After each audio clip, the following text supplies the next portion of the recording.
Il y a un siècle, aucun antibiotique n'était disponible en pharmacie. En 1946, un seul existe, la pénicilline. De nos jours, plus de 180 spécialités antibiotiques sont commercialisées par 55 firmes pharmaceutiques. Ce nombre, sans cesse grandissant avec l'arrivée sur le marché de produits nouveaux, est un des écueils que rencontre le médecin dans le choix d'un antibiotique. Or, il s'agit d'un problème quotidien, puisqu'une ordonnance sur 3 en prescrit. L'information relative à leur sujet est indispensable. Les données publicitaires sont nombreuses, mais pour être utiles, elles doivent être intégrées à d'autres connaissances disponibles à travers les revues médicales, les enseignements post-universitaires, les congrès. Les notions théoriques sur les antibiotiques concernent des données toxicologiques, pharmacocinétiques, bactériologiques, voire épidémiologiques et économiques parfois complexes. En fait, la prescription en médecine praticienne, tout en bénéficiant de l'intégration de ces informations scientifiques, peut être standardisée dans les situations courantes de pathologies infectieuses. Elle repose en effet essentiellement sur l'orientation bactériologique fournie par l'interrogatoire et l'examen clinique.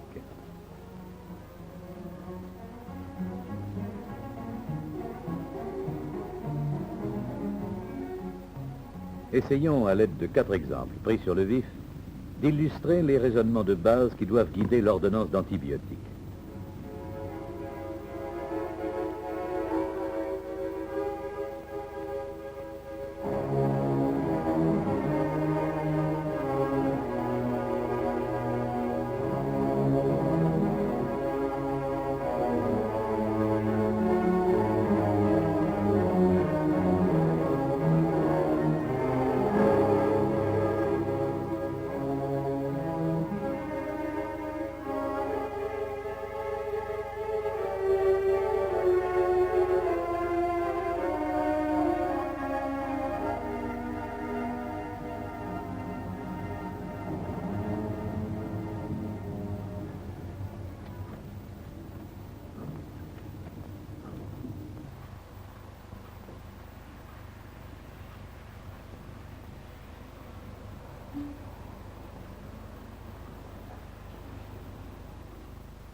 Madame Jeanne, bonjour.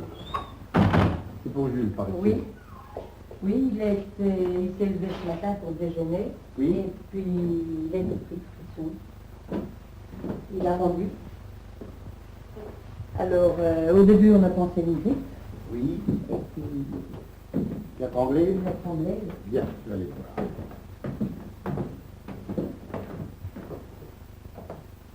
Bien, avez-vous pris sa température? Oui, il fait 39. Bonjour Jules. Docteur, Alors, qu'est-ce qui va pas? il est très mal donc, comme ça doit. Depuis ce matin, surtout, paraît-il? Oui. Frisson, début brutal, fièvre, toux, douleur basse-thoracique, ça crépite. En effet. Pneumocoque, toujours sensible à la pénicilline. Bien, alors Jules. Il n'est pas allergique aux antibiotiques, que je me souvienne. Je ne vais pas le perfuser ici, trop compliqué. Je vais plutôt lui donner une pénicilline apéros, c'est plus simple, et c'est actif aussi sur Haemophilus influenzae. Pas de prélèvement. Une hémoculture, le laboratoire est trop loin d'ici. Vous prendrez 2 gélules matin, midi et soir. N'oubliez surtout pas de boire abondamment pendant que vous avez de la fièvre. Et si d'ici quelques jours ça ne va pas, on vous fera une radio. Au revoir, Jules. Merci.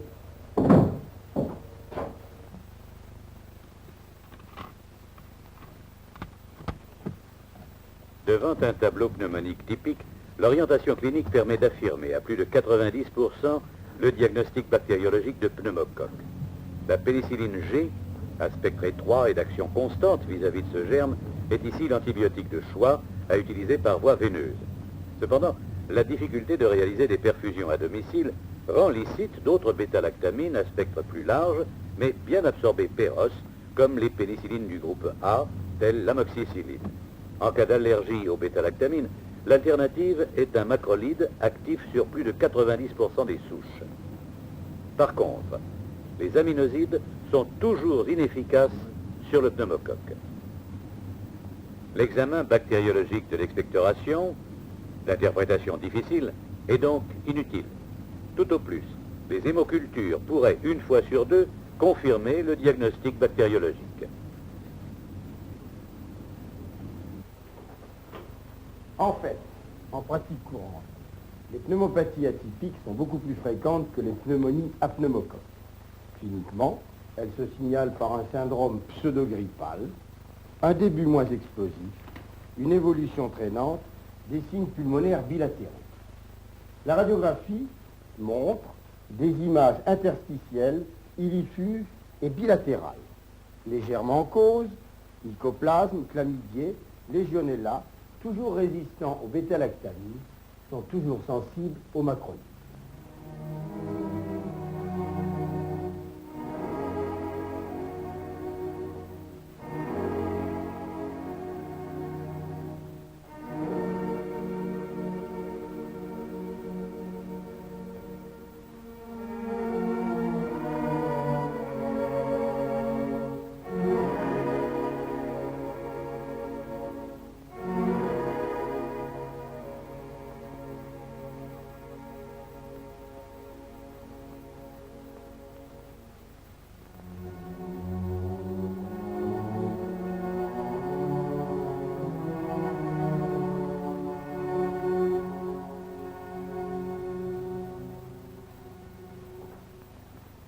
Je vous présente Philippe Lavoué, qui est stagiaire interné à la faculté. Il me remplacera certainement au cours des prochaines vacances et pour le moment, il complète sa formation. Bonjour madame. Bonjour. Bien, j'ai examiné Frédéric, je vais te résumer un petit peu la situation. Alors Frédéric, qu'est-ce qui n'allait pas hier? Et à la tête.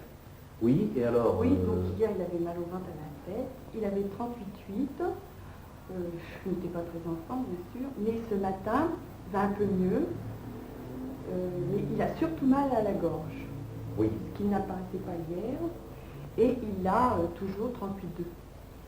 Bien, alors je vais examiner si tu veux voir l'angine érythématopultacée et palper les adénopathies.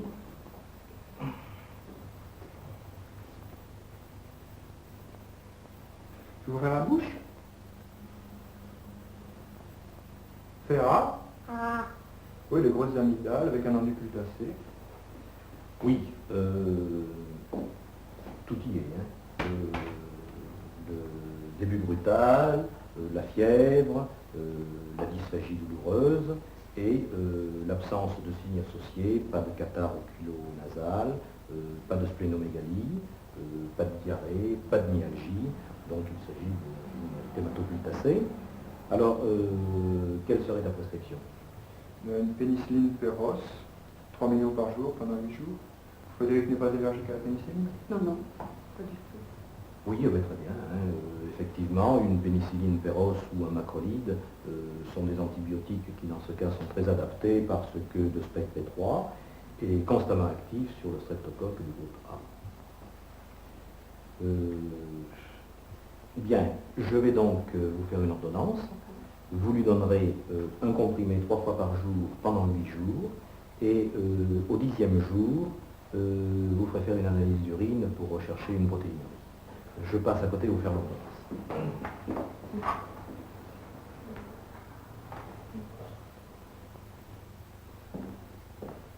Et vous ne demandez pas de prélèvement de gorge? Cela n'a pas d'intérêt pratique. Le seul germe qu'il est très important d'éradiquer dans une angine érythématopultacée est le streptocoque du groupe A, en raison de la possibilité de complications cardiaques ou rénales. Or, ce germe est constamment sensible à une pénicilline ou un macrolide. L'aspect clinique est plus ou moins évocateur, mais il est de bonne règle de traiter systématiquement toute angine suspecte d'être streptocoque. L'isolement d'un streptocoque bêta-hémolytique de groupe A ne changerait rien à cette attitude pratique immédiate. J'ai maintenant le temps de vous montrer quelques diapositives.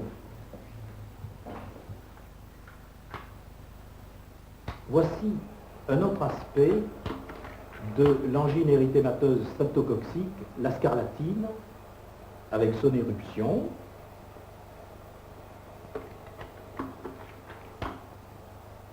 Et à quoi ressemblent les lésions muqueuses? Aussi. Langue rouge vernissée. Oui, avec cet aspect caractéristique de V rouge encadrant la partie blanche.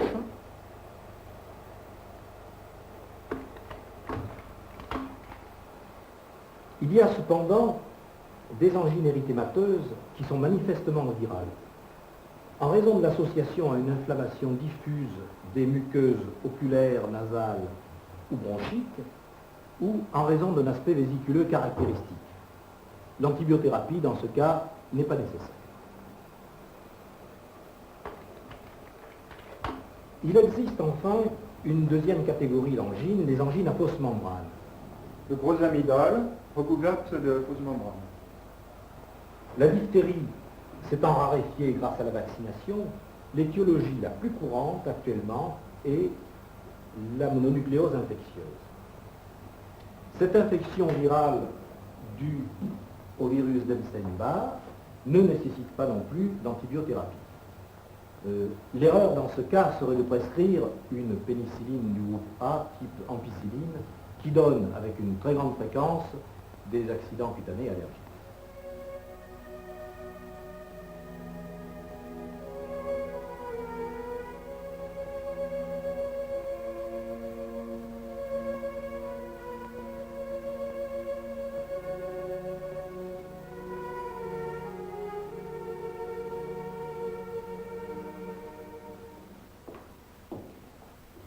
Bonjour madame. Bien, je crois que vous venez pour un détartrage. Oui, je crois aussi que j'en ai vraiment besoin. On va regarder ça tout de suite. Ah oui, effectivement, hein, je pense qu'il en aura besoin. Bon, on va commencer, mais auparavant je vais vous poser deux petites questions. Vous n'avez pas de maladie chronique?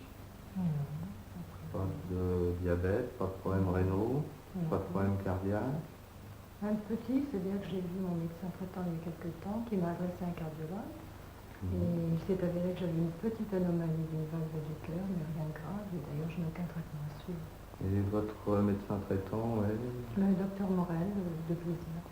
Ah oui, le docteur Morel, bien. Écoutez, je crois que je vais quand même lui téléphoner avant de commencer le détartrage. Très bien. Allô, Morel? Lui-même, tu vas bien? Oui, très bien, merci. Je t'appelle au sujet d'une de nos patientes communes, Madame Barré. Elle me dit avoir un petit problème cardiaque et je dois lui faire un détartrage. Je voulais avoir ton avis. Oui, le secrétaire m'a sorti sa fille, là. Son cardiologue m'apprend qu'elle a un prolapsus à la valve mitrale.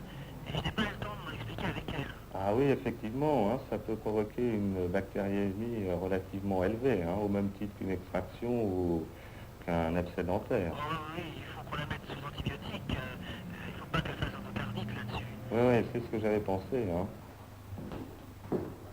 Bien, alors j'ai eu le docteur Morel au téléphone. Oui. Et il m'a conseillé de ne pas faire le détartrage aujourd'hui. Ah bon. Il vaut mieux que je vous prescrive des antibiotiques avant, parce que vous risquez une petite infection de la valve. C'est pas très grave, mais enfin il vaut mieux donc que je vous redonne un rendez-vous. Bon, c'est bien. Voilà. Très bien.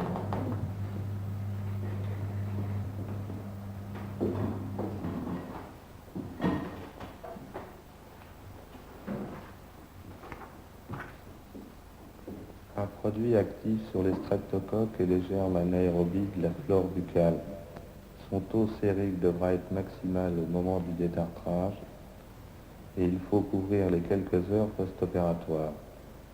Je prescris une pénicilline du groupe A ou un macrolide. Voilà, alors je vous donne l'ordonnance. Vous prenez le traitement 2 heures avant de venir ici et vous le poursuivez pendant 48 heures. Alors, surtout une chose importante, vous n'oubliez pas, à chaque fois que vous voyez un chirurgien ou que vous consultez un chirurgien dentiste, de préciser votre anomalie, parce que ça peut être important. Voilà.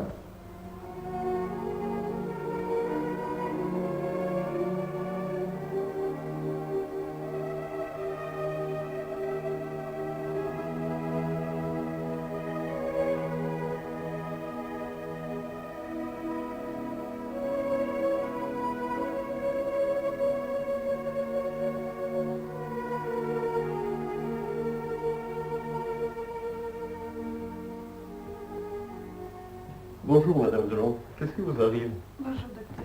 Vous qui n'avez jamais rien d'habitude. Je ne sais pas, ça a commencé hier.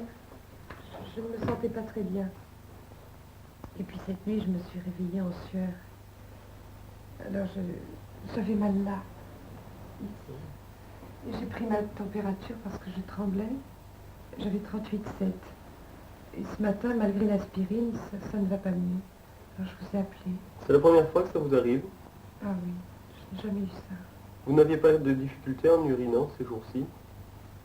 Si, depuis 2-3 jours, ça me gêne et ça me brûle un peu. Vous n'avez pas vomi? Vous n'avez pas de diarrhée? Non, non, juste un peu mal à la tête. Vous n'avez pas toussé? Non, absolument pas. Douleur lombaire unilatérale, de début brutal, avec de la fièvre. La fosse lombaire se défend un peu, pas de gros reins, pas de syndrome pleural. Tout ceci ressemble fort à une pyélonéphrite gauche. Vos urines sont en quantité normale? Depuis hier, bon, pas beaucoup, mais souvent. Je vais pouvoir la traiter ici, après avoir fait les prélèvements. Eh bien, madame, je crois que vous faites une infection urinaire. Ce n'est pas la première fois, mais comme vous avez un peu de fièvre, on va vous traiter un peu différemment. Sa fonction rénale est bonne, que je sache, et il y a toutes les chances pour que ce soit une entérobactérie. Les aminosides sont tout à fait indiqués.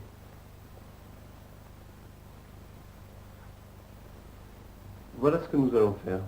Vous allez appeler le laboratoire pour qu'il vous envoie quelqu'un prélever des urines et faire une hémoculture. Puis, dès que ce sera fait, ce soir, vous commencerez le traitement, 2 injections intramusculaires par jour, une matin et une le soir. Et quand j'aurai les résultats, dans quelques jours, je repasserai pour décider du traitement à poursuivre. Ce n'est pas grave. Non, il vous suffit de boire beaucoup, de prendre votre température matin et soir et de vous reposer. Je prescrirai une urographie pour dans 15 jours environ.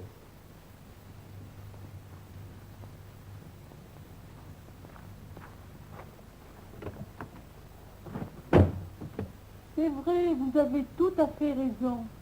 Les infections urinaires fébriles, dites aussi infections urinaires hautes, doivent être traitées différemment des infections urinaires basses. Elles impliquent toujours un risque septicémique du fait d'une infection tissulaire et ou d'une rétention d'urine infectée. Les prélèvements, examens cytobactériologiques des urines et, si possible, hémoculture, s'imposent avant tout traitement, car même si le germe en cause est 9 fois sur 10 un Escherichia coli, sa sensibilité est très variable. Et puis, d'autres germes peuvent se rencontrer, alors souvent résistants au traitement habituel. En l'absence d'insuffisance rénale ou auditive, ou de myopathie, les aminosides sont ici tout à fait justifiés par leur spectre étroit, dirigés exclusivement contre les germes gram négatifs, par leur élimination urinaire exclusive, par leurs taux rénaux élevés. Vous adapterez le traitement dès la réception de l'antibiogramme. Les pénicillines du groupe A peuvent être une bonne alternative, car d'emploi aisé, bien que 20 à 25% des colibacilles leur résistent actuellement. Toutefois, elle reste le premier choix chez la femme enceinte. L'infection urinaire basse n'est pas due à des germes très différents, mais n'expose pas au même risque de diffusion septicémique et donc n'impose pas le recours à des antibiotiques à diffusion tissulaire. Les quinolones, les nitrofuranes sont alors de bonnes indications.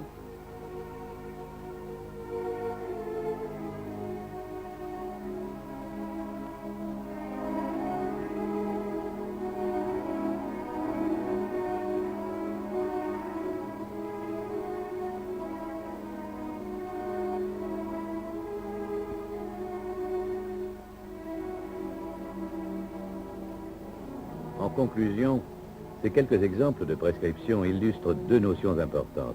Premièrement, la grande majorité des infections observées en pratique courante peuvent être guéries ou prévenues par un nombre restreint d'antibiotiques d'administration le plus souvent orale. Deuxièmement, en raison de leur efficacité, ces antibiotiques doivent être prescrits de façon bien adaptée et parfois urgente. Or, dans la plupart des cas, c'est l'orientation clinique qui guide le choix relativement schématisé du traitement anti-infectieux ou au contraire incite à l'abstention. Le prélèvement bactériologique n'est pas toujours nécessaire. Cela revient à souligner l'importance du rôle et de la responsabilité quotidienne du praticien dans ces situations très fréquentes en médecine générale.